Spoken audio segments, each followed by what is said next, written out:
RTP. Musulmana está tomando mucha fuerza Sí, ha en mutado eso. Canadá, cosa que era improbable e impensable. Impensable, así es. Y vemos los efectos de esta querer imponer culturas y religiones en países donde culturalmente son distintos desde que nacieron como Exacto. Estado. Entonces yo sí creo que esa guerra cultural que quieren aplicar ciertos líderes mundiales es algo que Trump tiene que combatir con su vecino país. Ajá. Diga. Sí, no, y justamente que ya tenemos a nuestro entrevistado cuando son las 11:11, el doctor Harry Domínguez, con quien siempre conversamos de temas internacionales interesantes e importantes, justo haciendo mención a lo que María Fernanda y Carlos Miguel comentaban sobre Trump. De ese tema vamos a hablar. Llega Trump a Davos a confrontar ese establishment mundial o a negociar con él. Doctor Domínguez, buenos días, cuéntenos, ¿cuál es su visión sobre eso? Doménica, buenos días. Carlos Miguel, María Fernanda, buenos días. Bueno, Donald Trump fue a Davos a expresar. ¿Me escuchan ahí? Sí, nosotros sí lo estamos escuchando. Soy yo. Ya estoy aquí. Ya.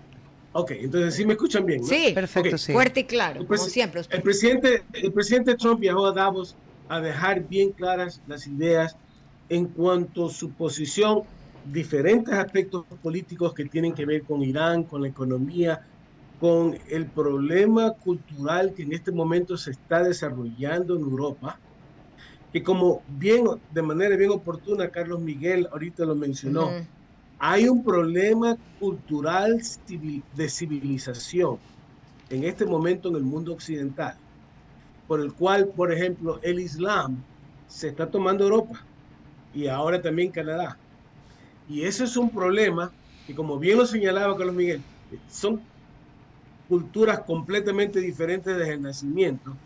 Y si es que la situación de inmigración en Europa y también en Canadá, y yo agregaría también a Australia ahí, a este grupo, si sigue esto de aquí, en pocos años, Europa será un continente musulmán. Si vamos a este ritmo. Y esto afecta, por supuesto, esto afecta las políticas de esos países que hoy día son aliados occidentales a través de la OTAN. Ya, Pero Harry. que mañana, si esos países son dominados por el Islam, no sabemos para dónde van a ir. Claro, hola Harry, se nota que hace frío. Me han dicho que la temperatura está un poquitín baja, te veo hasta el cuello. Un frente frío la semana pasada acá. Te veo, sí. Y creo que en New Jersey puede ser que se haya anticipado una tormenta, algo delicado. Viene una tormenta, Ajá. viene el fin de semana, para el lunes se pronostica una tormenta de nieve, inclusive tan al sur como Georgia, que es nuestro estado vecino. O sea, por favor ponte a buen recaudo, compra ya todo lo que tengas que hacer, no vayas a estar saliendo Estoy de la un casa. poco agripado. Así no sé si te veo como peluchito hasta arriba el cierre. Oye, Harry, o sea, me encantaría quedarme en lo que produjo o lo que provocó Carlos Miguel con su conversación, pero quiero irme a lo de fondo, a lo que nos interesaba en esta entrevista, que era la postura del presidente Donald Trump, no solamente en Davos, sino en lo que antecede a Davos, todas sus declaraciones y acercamientos. Pero explícanos algo, tú me habías pedido que pusiera este mapa, lo voy a pedir ahora justamente que lo coloquen, por favor, Gerardito, gracias, para que nos expliques por qué es importante Groenlandia, cuál es el significado que tiene para los Estados Unidos y por qué la pide como la pide. Dame 2 segundos nada más que ya lo vamos a poner. Perfecto. Ya, a ver, dale. Mientras lo están colocando, déjame explicar esto. Es imposible para el ciudadano común, es imposible comprender la importancia estratégica de Groenlandia para el mundo occidental en general y para Estados Unidos en particular, si es que no entendemos nosotros el mapa, si es que no vemos el mapa. Cuando nosotros vemos un mapa mundi normal, cuando vemos los continentes despertigados en la forma cuadricular plana típica que nosotros vemos, decimos nosotros, pero si Groenlandia y Estados Unidos están lejísimos de Rusia y de Europa y de China, están lejísimos uno de otro. Eso es cuando lo vemos así en un mapa plano. Pero como nosotros recordemos, y a pesar de lo que digan los terraplenenses, la tierra es redonda. La Tierra es redonda. Y entonces, si vemos nosotros el planeta Tierra desde la parte de arriba, superior, desde la parte del Ártico, todavía no llega el mapa, quisiera ya poder hablar con el mapa. Ya danos 2 María segundos nada más, por favor. Ya, lo tienes ahí. Ok, dale. Ya, ahí Te está el podemos mapa. quitar a ti y ampliamos, podemos hacer eso, ampliamos el mapa. Ok, los invito entonces a quienes nos están escuchando a través de la radio nada más. Más tardecito se den un paseo por nuestra red, por nuestros sitios de red para que puedan ver ese mapa. Dale, Gerardito. Adelante, Harry. Ya, entonces, desde ahí, esta es una visión del mundo desde la parte superior del Ártico, ¿no? Y entonces ustedes podrán ver ahí, desde en el este polo. mapa, desde el polo norte, Okay. desde el polo norte, ustedes podrán observar que la distancia entre Estados Unidos y Rusia se acorta muchísimo, se acorta terriblemente. Claro, son pocos kilómetros que los separa y la frontera es Alaska, con Rusia. Déjame decirte, Carlos Miguel, desde Rusia, desde el territorio de Rusia hasta Groenlandia, solo hay 1.500 kilómetros. Ok. 1.500 kilómetros, que es una distancia mucho menor que de la Florida a Nueva York. De la Florida a Nueva York hay mucho más distancia. Ya, entonces, ¿qué sucede? Que en el mundo de hoy, en el mundo tecnológico de hoy, con los armamentos y los misiles que viajan a velocidad supersónica, un ataque de Rusia hacia América del Norte, hacia Estados Unidos, en estos misiles supersónicos, es cuestión de relativamente minutos, quizás ni una hora, ¿sí? Entonces, la defensa estratégica de Estados Unidos, y ya mismo vamos a hablar de esto sobre los países y las civilizaciones que Carlos Miguel lo habló muy oportunamente al principio. Desde el punto de vista estratégico militar, es importantísimo para la protección y seguridad de América, del continente americano, América del Norte, de Estados Unidos en particular, el tener control sobre la isla de Groenlandia, que ustedes en el mapa ven ahí que está justo en medio, entre Rusia y América del Norte. Entonces, desde un punto de vista defensivo, es necesario e imprescindible estratégicamente ¿para qué? Para que hayan ahí avanzadas militares de detección, de protección y también por si acaso de ataque en caso de cualquier problema de seguridad. En este momento y desde hace muchos años, Estados Unidos tiene en Groenlandia una base militar. Pero como no es tierra soberana, como no es territorio soberano, pertenece a un país europeo. Por cierto, esta es otra cosa interesante, ¿no? En pleno hemisferio occidental, en plena América, resulta que todavía un país europeo tiene un dominio colonial en América. Eso también es un poco discutible. Ya no me lo veo a Trump hablando de las colonias, no me lo veo. Eso es muy discurso de AMLO o de cualquier hombre de la izquierda, pero no de Trump. Pero dale, Harry. Ok, pero bueno, entonces el tema es que Groenlandia se convierte en este momento en un elemento importantísimo, vital para la protección de Occidente. Entonces, ahora, el problema es que mucha gente ve esta crisis como un problema entre países. Y aquí, María Fernanda, Domérica, Carlos Miguel, debemos nosotros, en este tema particular, dejar de ver esta crisis como un problema entre países. No, esto no es un problema entre países. Esto es algo mucho más allá de eso. Esto es un problema entre civilizaciones. Este es un problema cultural. Es un problema cultural. Vea, el mundo no está dividido realmente entre países, porque los países de manera constante cambian. Algunos países nacen, algunos países desaparecen, como la Unión Soviética, como Yugoslavia.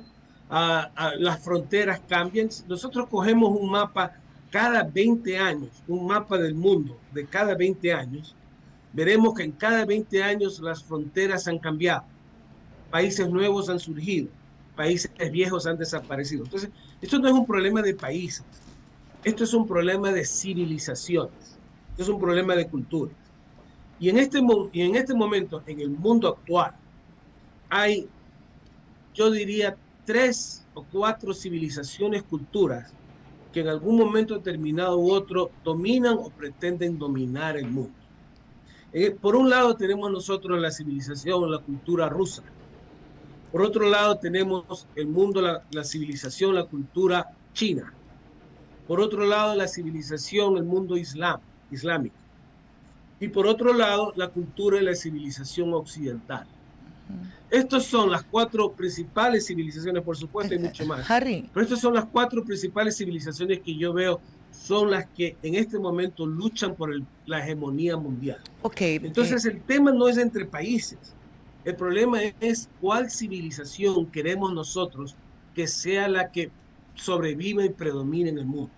¿Queremos nosotros que sea China la que tome el control del mundo? ¿O queremos que sea Rusia la que tome el mundo? ¿O que sea el Islam? ¿O que sea occidental?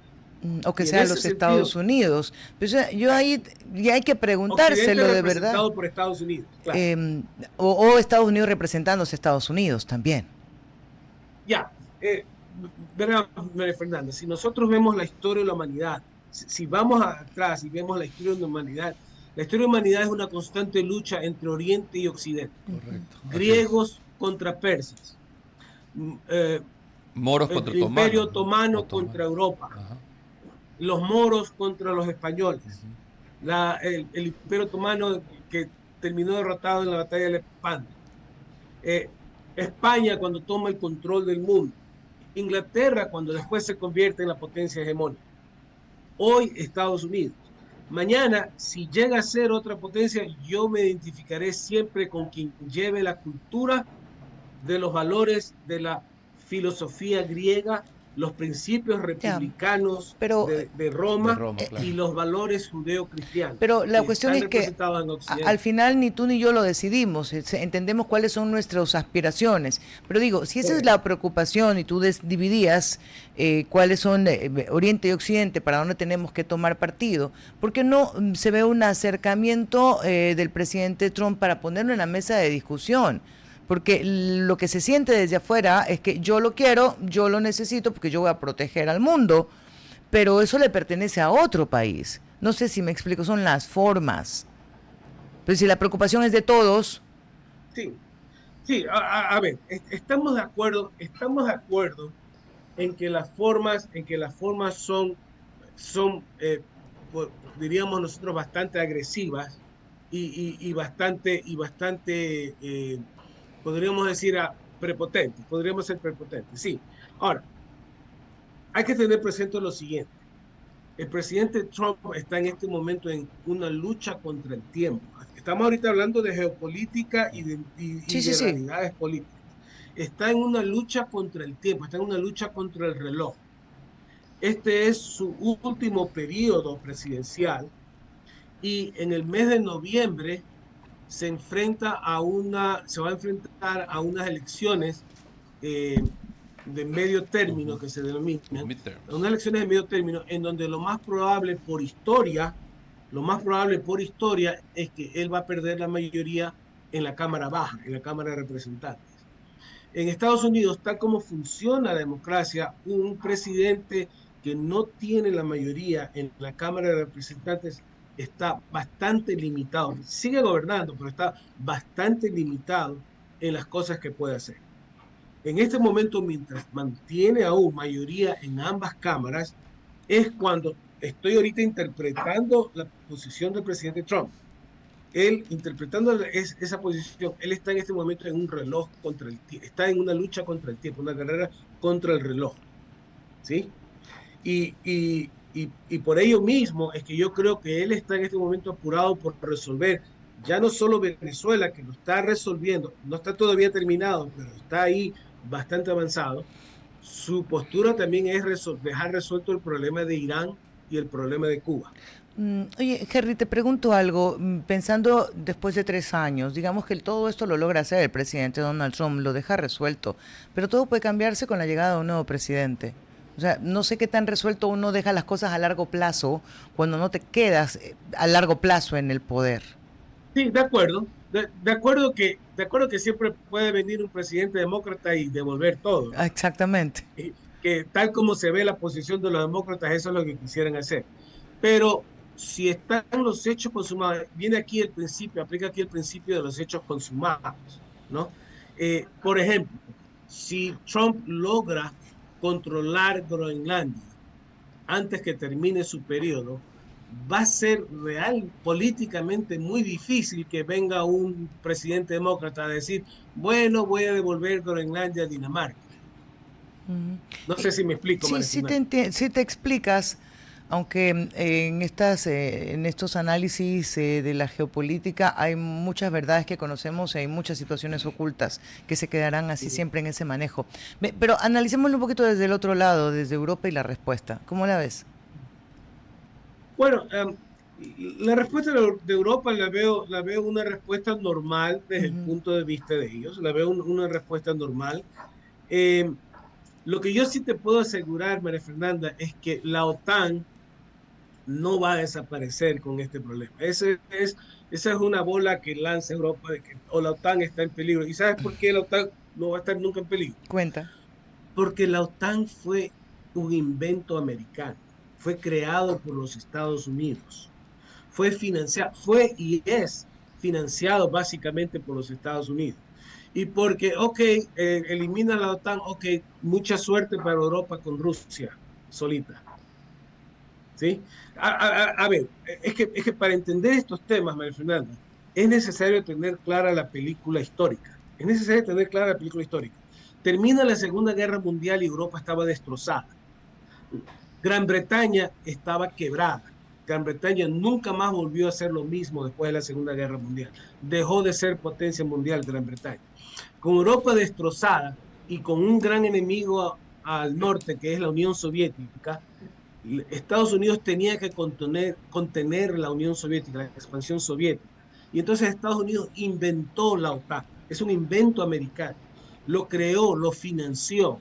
Le puso ahí como, bueno, cada país aporte 2% de su GDP. Lo puso ahí para que, por cierto, ninguno de estos países nunca cumplió con esa cuota. Y ahora recién que Trump vino y le dijo, oiga, ¿sabe qué? La Guerra Fría ya se acabó. Ustedes ya están desarrollados, ya por favor contribuyan, ya no solo con el 2%, sino con el 5%, al cual España se niega a contribuir. Entonces, quien ha llevado el peso a la OTAN es Estados Unidos. Entonces, ¿ustedes creen que va a desaparecer la OTAN? Momento en que desaparece la OTAN, el momento en que Estados Unidos se sale de la OTAN, Europa queda a merced de Rusia. Bueno, ¿Sabe? Yo solamente lo último. Ah, pero es que acabo de leer, ¿por qué me reta? es que no te reto porque dilo Solamente- rápido porque tenemos que ir al corte. Ya no quiero decir nada. No porque seas llorón. es que ya no me acuerdo qué iba a decir, me hizo perder la entonces idea. Pero toma iba a decir algo fictina. muy importante. Ah, no, no importa. La próxima será con nuestro querido profesor Harry Domínguez. Se lo extrañan Sí. mucho en las aulas universitarias, quiero que sepa. Carmen, usted estudió Derecho. Estudié Derecho en la Católica unos cuantos años y usted me dio clases en el preuniversitario. A mí sí me dio en el pre y en la universidad. Primer ciclo, sí, Sí. correcto. Harry, gracias siempre por venir a socorrernos, Así a es. darnos luces sobre lo que ocurre. Volvemos a conversar en poco, ¿te No, parece? y además que son temas que Gracias. también tienen que ver mucho con nuestro país, ¿no? Porque esas son políticas emergentes que van de una forma u otra a afectarnos también a nosotros. O sea, comercialmente, o nos puede beneficiar si aumenta el precio del petróleo por una guerra internacional. Total. RTP